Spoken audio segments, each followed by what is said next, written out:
Friday morning here in Texas, and I am making muffins, one of my daughter's favorites.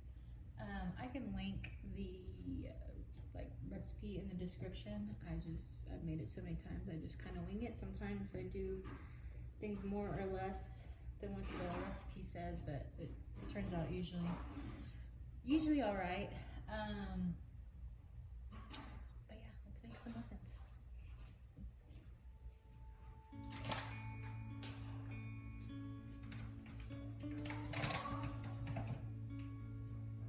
I am no baker, because again, you'll see how I measure. But we have, like a cup and a half of flour. And again,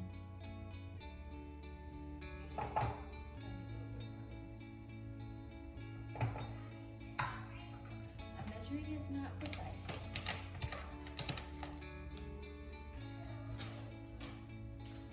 Sugar, I think, is about 3/4 a cup. Again, I probably do about half, because sometimes I honestly forget to put sugar, and my daughter eats the muffins just the same. So I'm about half a cup. I also like chocolate chip muffins, so half cups.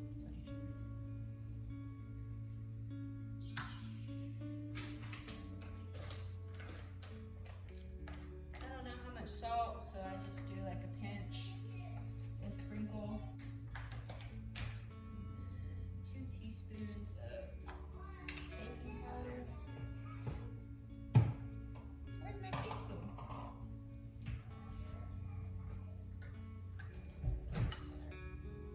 And then I think it's about 1/3 of a cup of oil.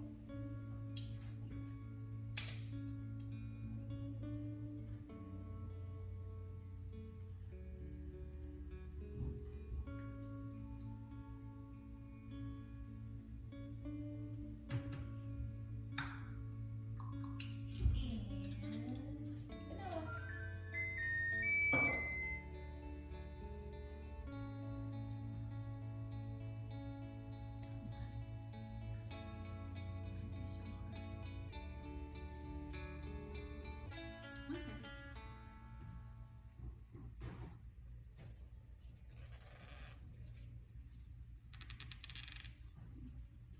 I've never had vanilla this hard to open.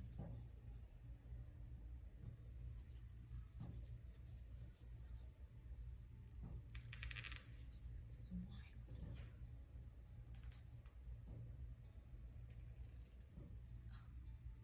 Caught it.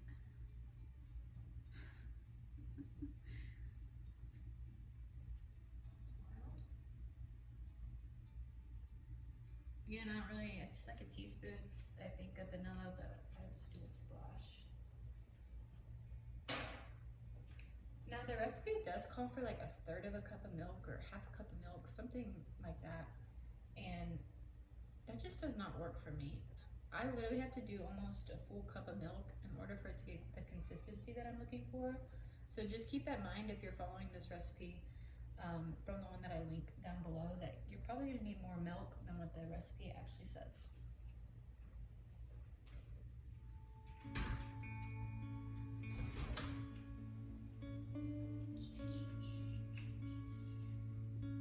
I'm gonna start with,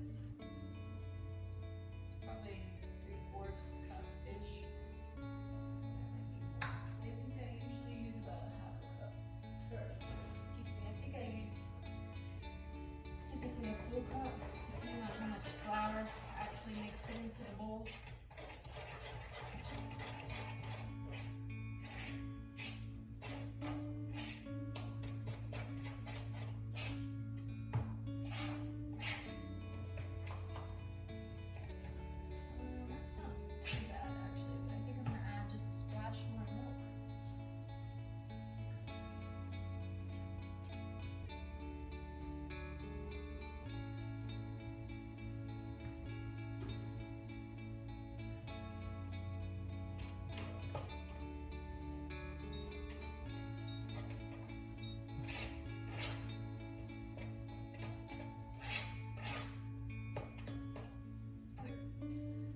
2 bowls because I pour some, I do blueberry and then chocolate chip as well.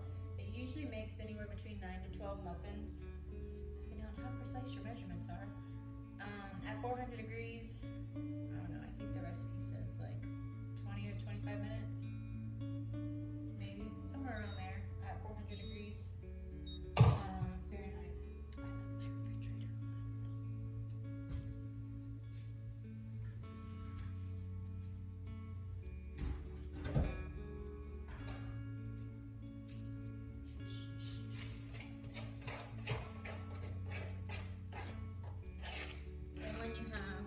Pasture raised chickens, your eggs, your batter is pretty yellow.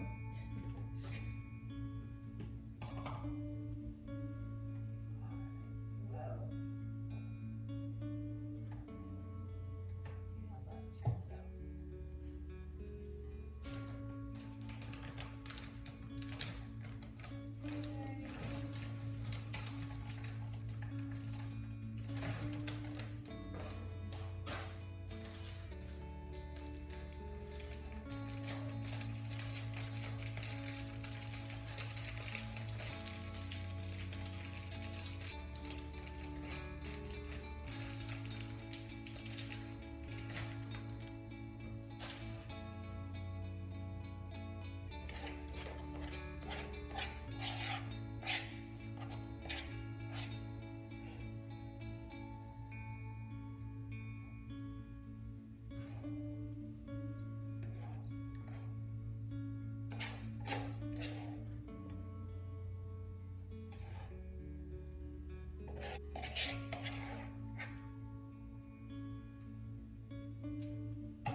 Feed the animals. Oh, big stretch.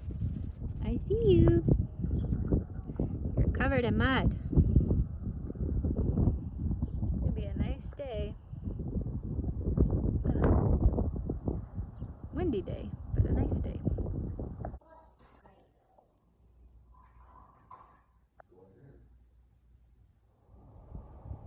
This is probably my favorite time of the year. Mid to late March, when the flowering trees are blooming, the fruit trees are blooming. We have plums first, then it was the plum cot. You can't see it right now, we'll look in a minute. Pear tree behind me is now blooming. Peach nectarines, the pink blossoms are blooming. I haven't seen our apricots trees bloom yet, or the apple trees. But nonetheless, everything's starting to green up. Leaves are beginning to form on the trees. It just makes me so happy. Again, we're still like mid-March. I think today's the 14th or something. Hopefully you can hear me. It's super windy. Today, I don't remember what the wind gusts are, but tomorrow... Whoa! I told you, it's really windy.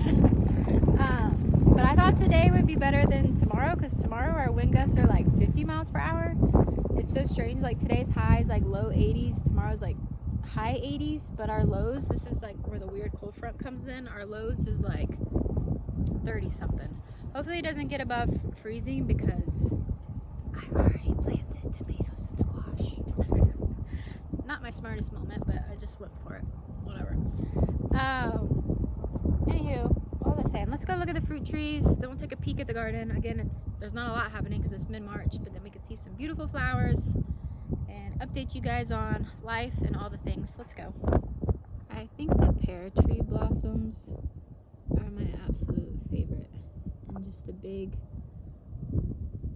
soft leaves. So stunning. I think the apricot tree might be the last tree. I thought it would be the apple, but this is a first year apple. Well, first year here on the farm.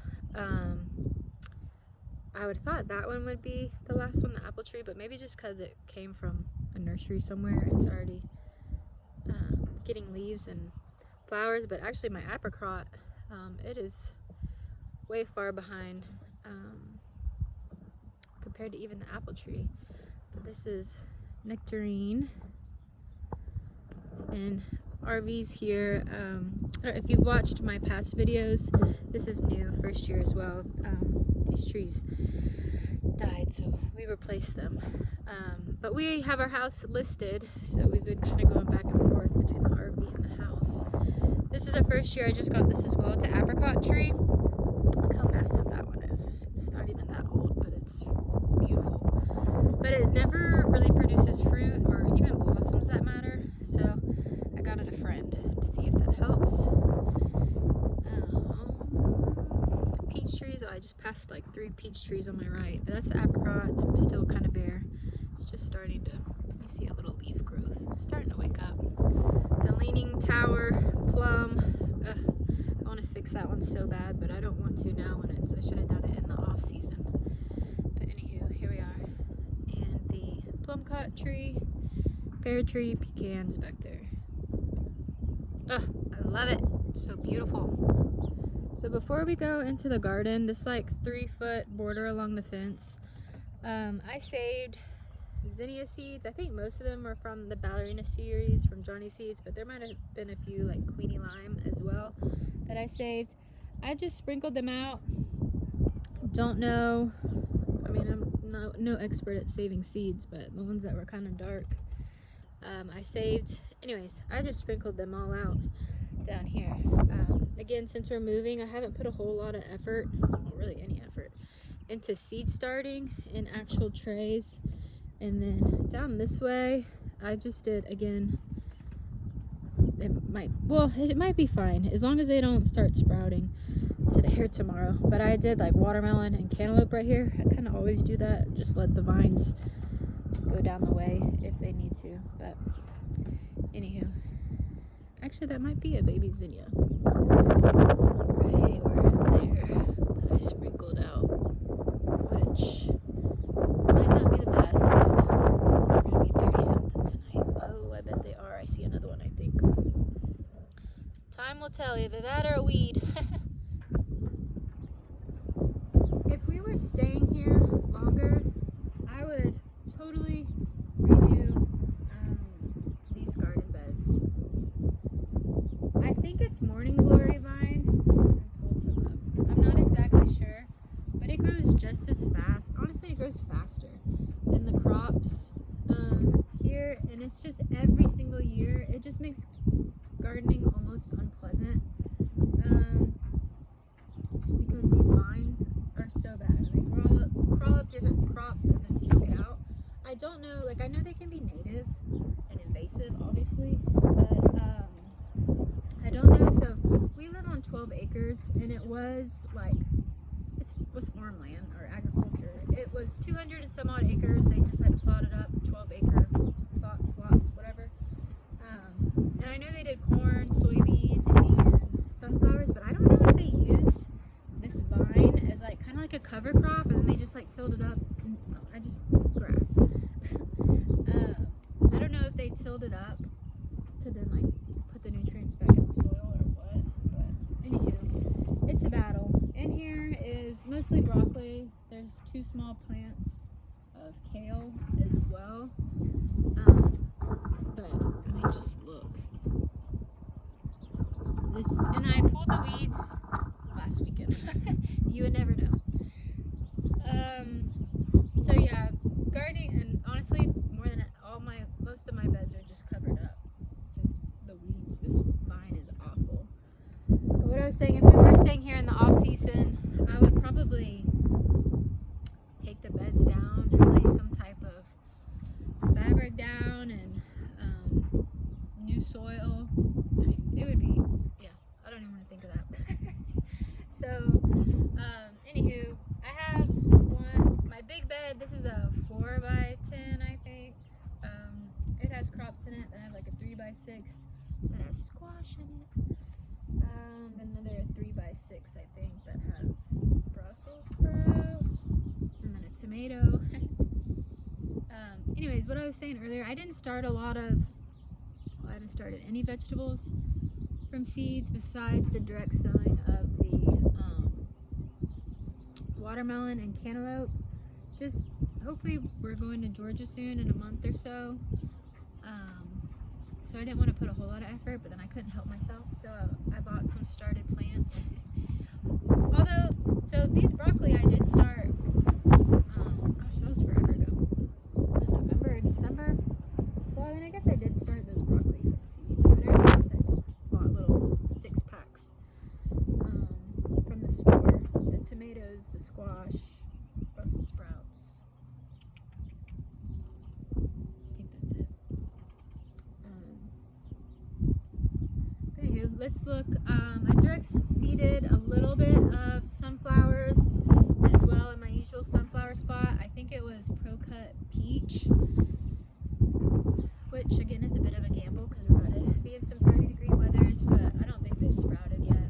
But it's another gamble. I never direct seed corn or sunflowers. I always have to start them in trays because of mice, or honestly the pill bugs. As soon as they just shoot up the ground, they just eat them to nothing. So we'll see. Again, if they fail this first time, I might start them in trays, but I'm not too worried about it. I'm not putting a lot of stress on the garden this year. I just love it so much, I had to get my fingers in the soil some.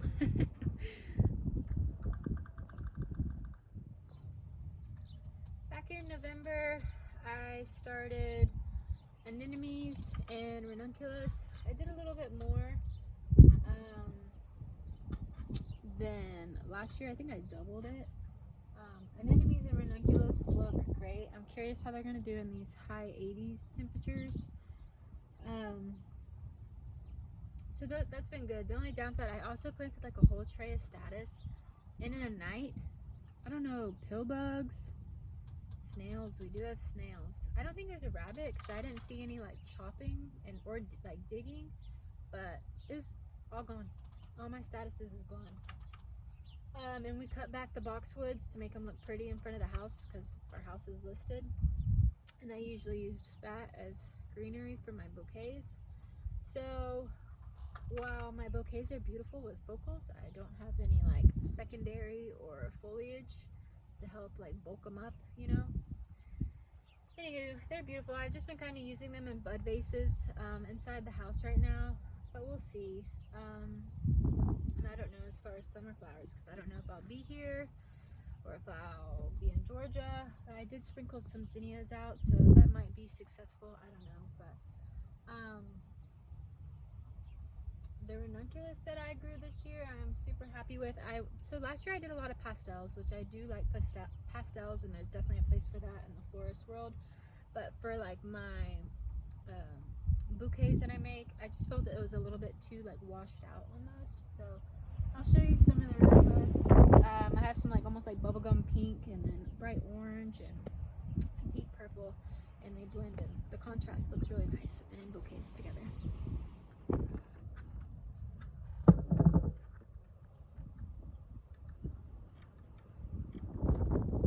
So in my 16 by 20, just the last row, I have a few, I think they're Better Boy tomatoes, and then just some crooked neck squash. This row, they haven't sprouted yet, thank goodness. I actually see one. Some corn, sweet corn. We'll see. I usually succession plant corn, so it just doesn't all grow at once. Fingers crossed the mice don't get to it first. It is so windy, my eyes are like watering.